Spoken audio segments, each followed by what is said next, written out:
comienza Las Sofistas. Historias, memorias, sentimientos del tiempo actual y del pasado, con Angelina Usino Lleros. Invitando a compartir una hora de reflexiones.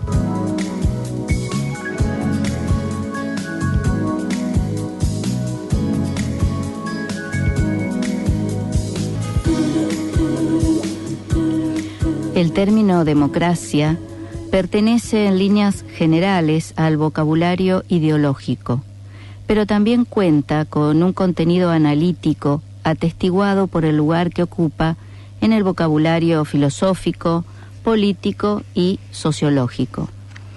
No tiene el mismo sentido la democracia en Atenas del siglo V a.C. que en las democracias occidentales contemporáneas. En el régimen ateniense se definía por el carácter directo del gobierno popular. Era la asamblea de los ciudadanos, cuyo número nunca sobrepasó las 20.000 personas, la que decidía directamente, por pluralidad de sufragios, acerca de los asuntos políticos.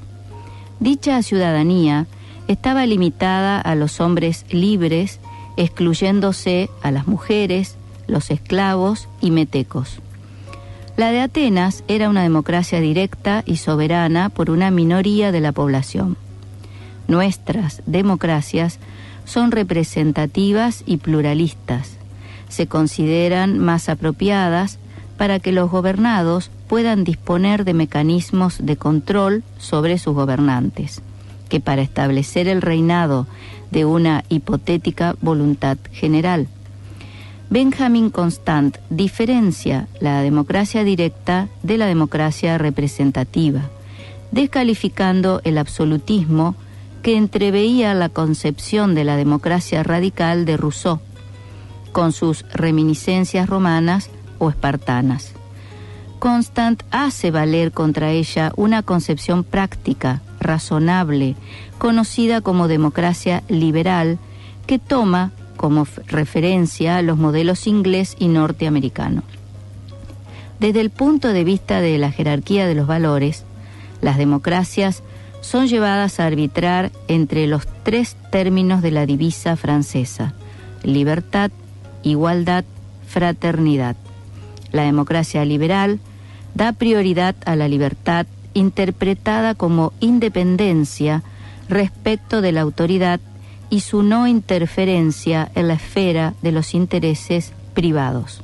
La igualdad, entendida como ausencia de privilegios, es valorada como condición favorable para la realización de la independencia y de la autonomía personal. La fraternidad, como existencia de una comunidad políticamente solidaria, se valoriza a la medida que es resultante del respeto y de la consideración que se dispensan los individuos iguales y libres. Según la jerarquía de valores característicos de la democracia radical, la prioridad corresponde a la igualdad. Se sospecha de la libertad debido a sus orígenes aristocráticos. A la fraternidad, en vez de asimilación a la cooperación y al contrato, se la acepta como sinónimo de civismo. Para expresarlo al estilo de Montesquieu, podría decirse que el resorte de la democracia liberal es la moderación, mientras que en la democracia radical lo es la virtud, que asegura el predominio de las obligaciones colectivas sobre todo interés privado y particular. Las sociedades democráticas dependen, a la vez, de tradiciones nacionales más o menos intensamente individualizadas, en que las inspiraciones religiosas revisten particular importancia. Cada tradición nacional es de por sí compleja y combina de manera más o menos afortunada la orientación liberal y la orientación radical. Si buscamos aquello que tienen en común las diferentes instituciones democráticas, lo que constituye un espíritu común, encontraremos una afirmación individualista y de desconfianza hacia los gobernantes. El conjunto de ciudadanos juzgan, cada uno según su saber y conciencia, sobre aquello que es conveniente para la República. De esto resulta que los gobernantes solo deben ser empleados o delegados de ese soberano colectivo. Esta ideología del control entre gobernantes y gobernados se encarna en instituciones muy diferentes, no todas ellas políticas. Así, los funcionarios electos o nombrados son los responsables de los excesos o de los abusos de poder, lo que podría resultar en culpabilidad ante los jueces. El control de los gobernantes se ejerce a través de la elección, que les concede una investidura de tiempo limitado. El modelo radical se hace efectivo cuando los gobernantes se encuentran sometidos a un mandato imperativo y cuando pueden ser destituidos, sin previo aviso, por una asamblea general. La elección es el mecanismo decisivo que hace a la investidura de los políticos de profesión. Esa elección está teñida de la idea de representación y plantea una serie de problemas teóricos e ideológicos. La elección consiste en consultar a un grupo de personas con derecho a votar el cuerpo político, asignando peso igual o desigual a sus votos.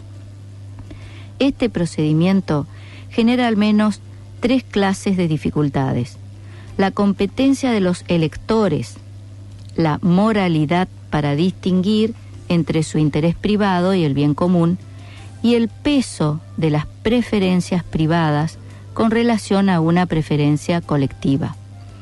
Algunos autores son pesimistas en cuanto a la decisión mayoritaria y la capacidad de funcionamiento de las instituciones que se basan en estos principios de elección y representación.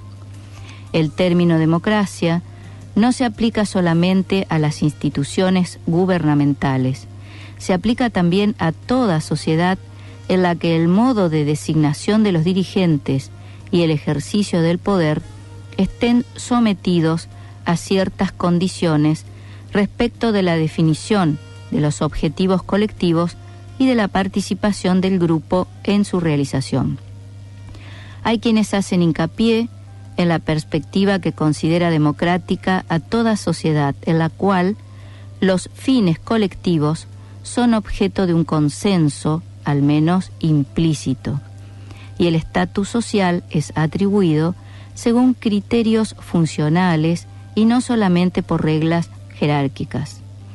Aunque los profesores no sean nombrados por sus alumnos, ni los médicos por sus enfermos, se puede hablar de una escuela o de un hospital democráticos, si la disciplina clásica de obedecer sin comprender es reemplazada por discusiones mediante las cuales, en la medida de lo posible, las obligaciones colectivas son negociadas y legítimas. Los autores se dividen al optar por una definición consensual de la democracia o una que sostiene la necesidad del pluralismo. Chantal Mouffe propone una dinámica específica entre consenso y disenso. Dice a propósito que la política, en especial la política democrática, no puede nunca superar el conflicto y la división. Su objetivo es establecer la unidad en un contexto de conflicto y diversidad. Está ocupada en la formación de un nosotros en oposición a un ellos. Lo específico de la democracia política no es la superación de la oposición ellos-nosotros, sino la manera diferente en que es manejada. Este es el motivo por el cual comprender la naturaleza de la política democrática requiere adecuarse a la dimensión del antagonismo presente en las relaciones sociales.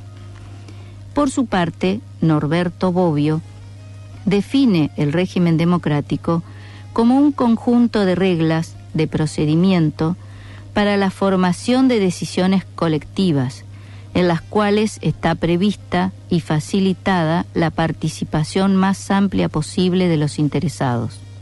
La idea de Bobbio es que la democracia está en constante transformación, es dinámica por naturaleza.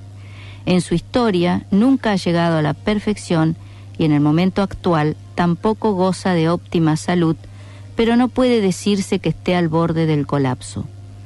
Lo que diagnostica Bobbio son los contrastes entre la democracia ideal que concibieron sus fundadores y la realidad de las democracias existentes.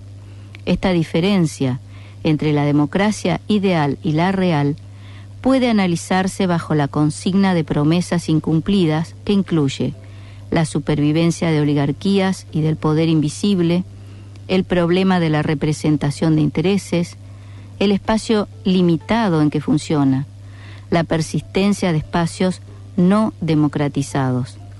Estos diagnósticos en parte son graves y en parte son transformaciones debidas a la adaptación de los principios abstractos a una realidad concreta y a las exigencias de la práctica en sociedades mucho más complejas que las que habían imaginado los fundadores de la democracia. Bobbio concluye diciendo que gracias a su naturaleza dinámica y perfectible, la democracia ni está tan mal ni tiene mejor alternativa.